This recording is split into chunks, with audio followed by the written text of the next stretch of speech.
Hi everyone, Chris here from IELTS Advantage with a special success story. This is the first time we've had a student on for part two, for a second go around. So Olga joined us for a success story 4 years ago when she was doing the general test. And within the last 4 years, she has really improved her English. In fact, she now has her own YouTube channel, which we'll link to, and we can talk about that later. Teaching people online about English. But 4 years ago, Olga did the general test, and now she has done the academic test. So we thought it would be a nice thing to bring Olga back on and talk about the differences between the general test and the academic test. So Olga, I've done enough talking. Can you introduce yourself to everyone?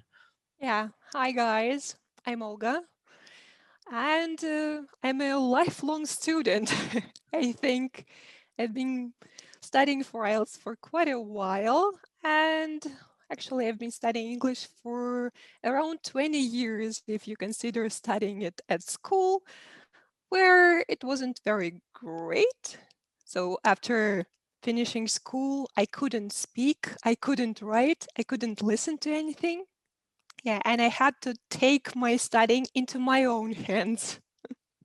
Excellent, excellent. And can you tell people a little bit about your IELTS journey? I know it's been quite a long journey, but could you summarize that for people? Yeah, of course. In 2017, I thought I wanted to move to Canada. So it's like right now, I actually prefer Europe to Canada. So that's something from the past. But I really wanted to get my 8777, where 8 is for listening. I studied a lot and oh, I was really frustrated with all the information on the internet that I couldn't find something simple. Hmm. And your course came in handy because it was simple. I needed some simple solution to all my problems. I wanted like step 1, step 2, step 3. And for writing, it was the best. And for speaking, I had a teacher and I had to learn to express myself in English Hmm. in a way that is acceptable. Yeah, and then I took IELTS in 2018 after studying for around like 11, 12 months, a year, let's say a year. I got my 8 in general, in IELTS general back then. And then I wanted to study for IELTS Academic right now because I have plans for that. And I had to redo everything again. And IELTS Academic is not that easy. If especially if you're interested in languages and history, you have graphs and charts and tables. And I was like nothing. I knew nothing about that. Yeah, it really depends on what type of person you are and what type of learner you are. So there's some people that we work with who are like engineers or, data scientists or people like that, and they love task one academic because it's what they do every day. And then you have people like you who just don't like graphs and charts at all. But you made it. You did a good job. So we can talk about that. But what apart from task one, what are the key differences between academic and general training from the perspective of a student? Well, reading is much more challenging, but actually it was so much more interesting. I hated reading in the general part of the test. It was boring about some hotels or stuff like that. I don't know, business stuff. And it was like disastrous for me to learn to navigate this stuff. And I really, really enjoy reading books. I am a bookworm and I read a lot. So I read nonfiction and fiction, and I enjoy reading academic stuff, like Hmm. popular science.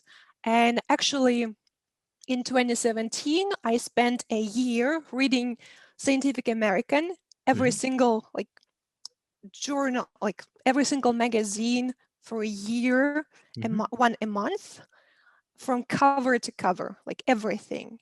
And it really improved my understanding of how academic language works, Yeah. academic grammar.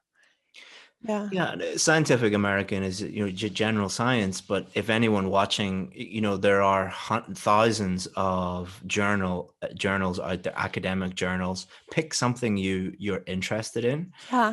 If you're interested in medicine, there are hundreds of different medical journals, geography journals, history journals, architecture, like anything that you can think of that you're interested in. There are academic articles out there, and they're very useful for IELTS writing as well, because you'll see how those people structure those journals. They have a very clear introduction and conclusion, topic sentences, explanations, examples, how they do those things.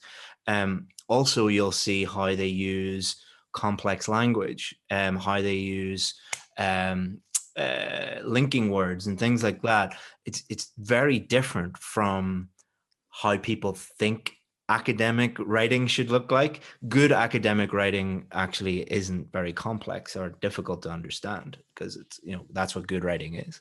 Would you Yeah. agree? Yeah. Absolutely. So reading is different, listening is Mhm. exactly the same, speaking is Yeah. exactly the same. Task 2, did you find any differences, or just the same basically? Pretty much the same. Yeah, yeah. Task 1 was the main challenge for you. Yeah. What were the main, apart from just not liking graphs and, Mhm. and things like that, what were the main challenges for Task 1 academic? Okay, tables. Hmm. Oh, I hated tables and I got a table. So, guys, if you don't like anything, like any kind of essay, just put more effort into this one because, Yeah, yeah, that's a really good piece of advice. Focus on the things you don't like, because you hate they're the most. guaranteed to come up in the in the test. I actually loved this part in the course about vocabulary you can use, and I learned everything, and I mixed and matched things like something has declined significantly or increased consistently and stuff like that. It was super useful. And with tables you have so many numbers in front Hmm. of you, and for me it's just pure panic. I see numbers and I don't know what to do with them. And every time with any task, I just tell myself to stay calm and to assess the situation and think Hmm. about what you're seeing.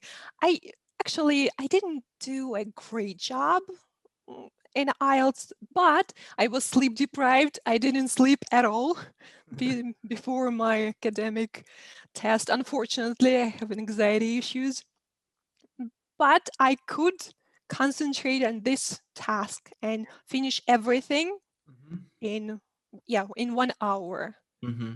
So So what yeah, scores did you get then? If you compare your general scores with your academic scores, was there any difference? oh, pretty much the same. In 2018, I got 8.5 for listening, 8.5 for reading, 7.5 for speaking, 7.5 for writing. And for academic, which is much more challenging, if you ask me, I got 9 for listening, 8.5 for reading, 7.5 for speaking, and 7 for writing. Okay, so pretty much the same. It's Yeah, tiny, and tiny thing. 8, an overall 8 Yeah, for both. excellent, C1, excellent. yeah. So, just talking about tables, one piece of advice that I would give people is think about what a table is and what a graph is, a bar chart or a line graph. Basically, what a line graph or a bar chart or a pie chart is it's the raw data in a table visualized.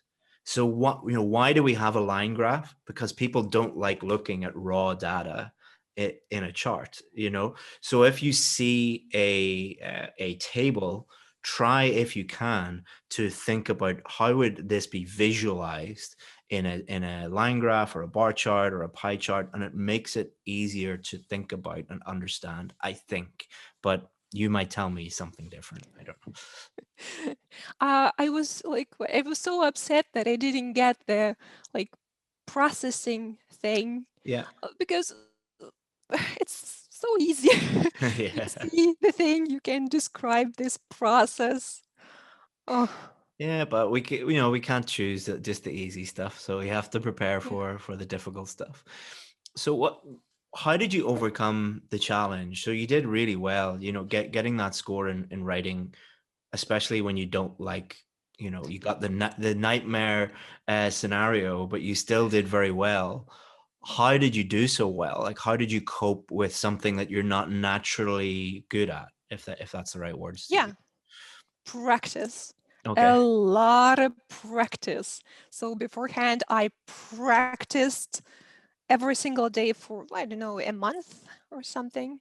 Like a lot. I practiced to write my essay and my task one in 1 hour.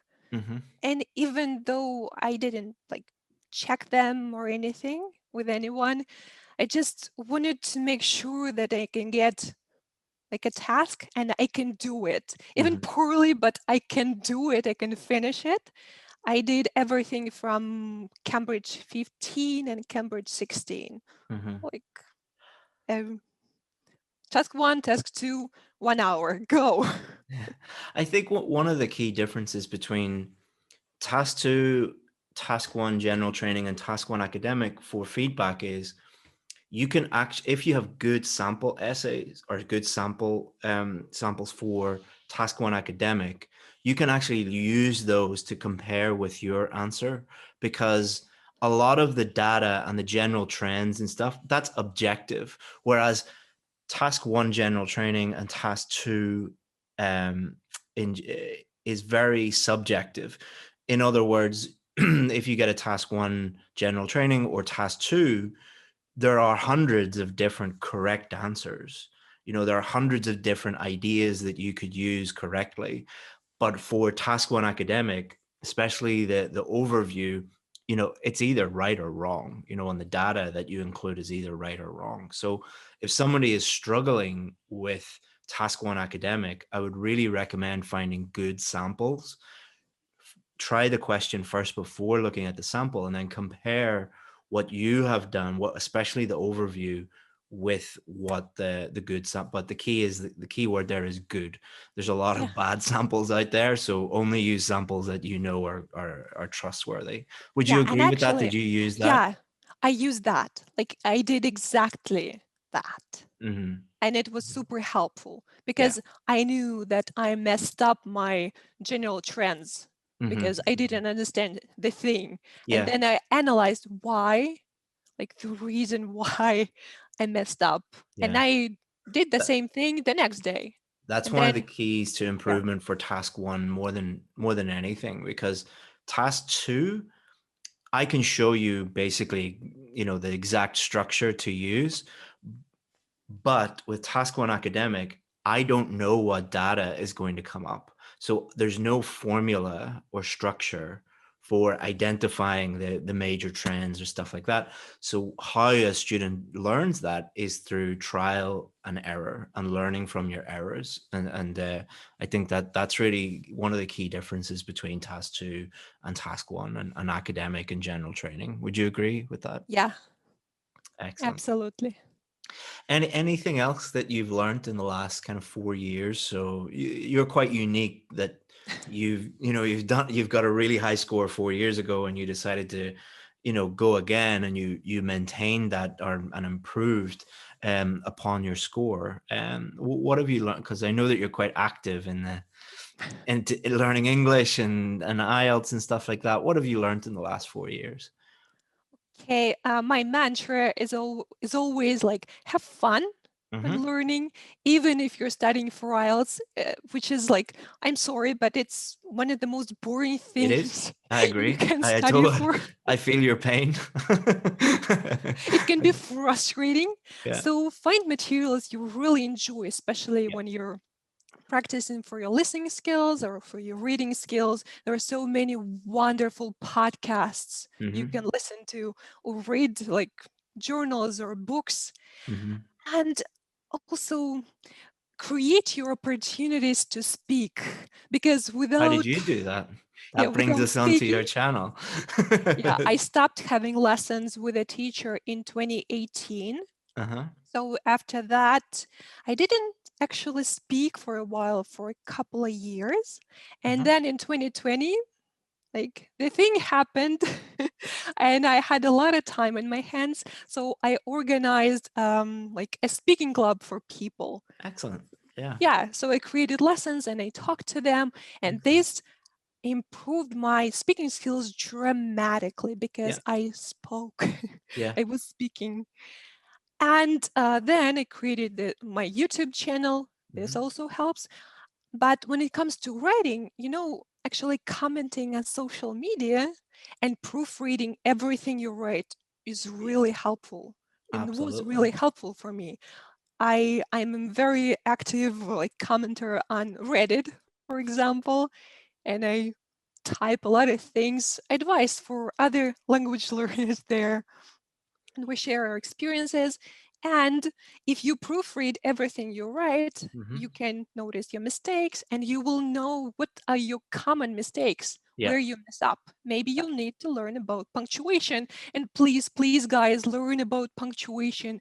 I see so many people not using commas properly or not I, using like I use yeah. them incorrectly sometimes as well, so don't worry too much about it. So, but the key point there is Olga went and did something active to actively try and improve her English.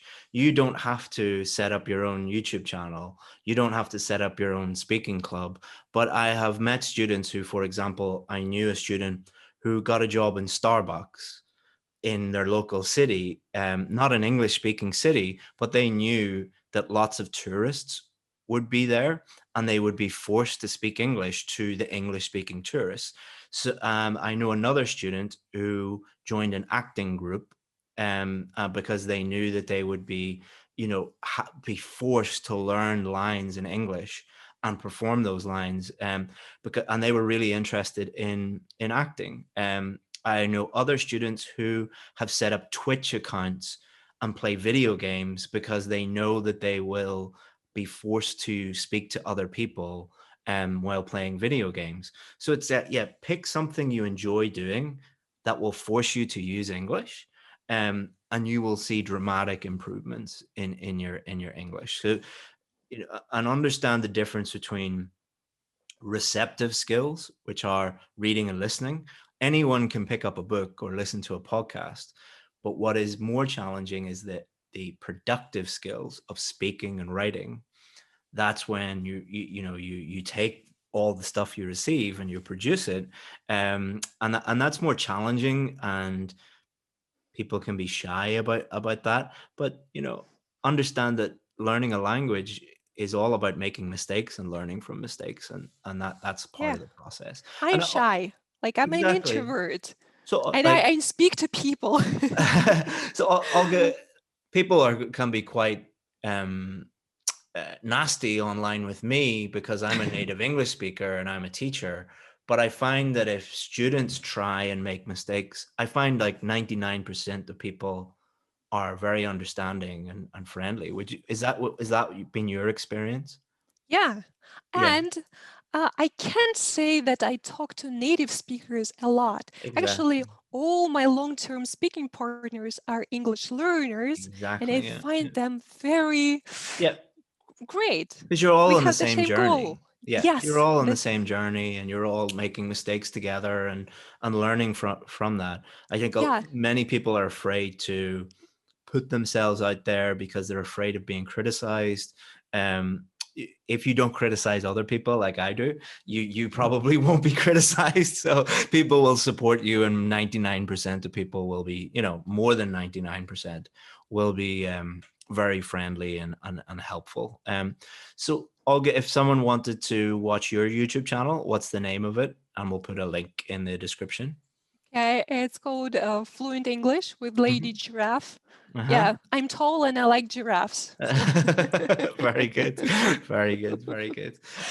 And you focus on just study tips, uh-huh. uh, book recommendations. I share some like recommendations when it comes to YouTube, podcasts, stuff like that, Mhm. and English learning advice in general. Excellent.